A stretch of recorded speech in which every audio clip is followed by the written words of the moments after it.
আলহামদুলিল্লাহ, আলহামদুলিল্লাহ, আলহামদুলিল্লাহ। তৃতীয়বারের মতো চলছে ইফতারি রান্না করা, মুরগির মাংস দিয়ে বিরিয়ানি রান্না করা। আসসালামু আলাইকুম সবাইকে, সবাই কেমন আছে? হাফিজের মানবতা রান্নাঘরের পক্ষ থেকে সবাইকে জানাই অভিনন্দন। মাংসটা ভেজে নেওয়ার পরে আমরা এখানে পেঁয়াজ কুচি এগুলো ময় মশলা দিয়ে এখন মাংসটা ভুনা করে উঠিয়ে নেব।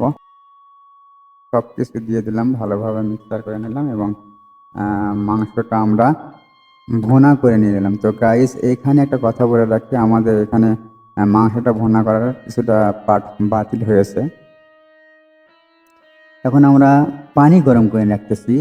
যে পাতিলে আমরা মাংস ভুনা করছি ওই পাতিলে পানিটা গরম করে রাখতেছি বিরিয়ানির চালে আমরা যাতে ঢালে দিতে পারি।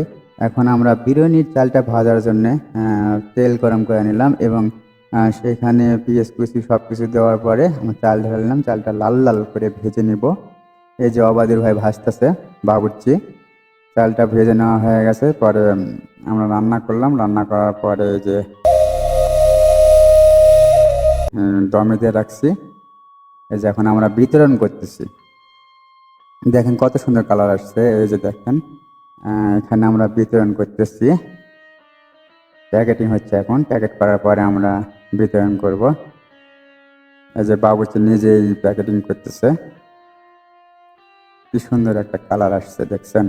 খেতে অনেক মজা হবে আর কি। এটা মূলত আমাদের রান্না করার ভিডিও না, রেসিপি না। আমরা শুধু এটা সম্পূর্ণটাই দেখাচ্ছি আপনাদেরকে। যখন আমরা রান্নার ভিডিও নিয়ে আসবো, রান্নার রেসিপি নিয়ে আসবো, তখন পুরোটা রান্নাই রিলেটেড আপনাকে দেখাবো। আর তার আগে একটা কথা বলে নিই গাইস, এই আজকের হাফিজের মানবতার রান্নাঘরে যে ইফতারের আয়োজনটা হয়েছে, এটা সম্পূর্ণ ক্রেডিট, মানে সম্পূর্ণটা খরচ বহন করছেন মেসার্স সোহেল রাইস এজেন্সির মালিক সোহেল ভাই।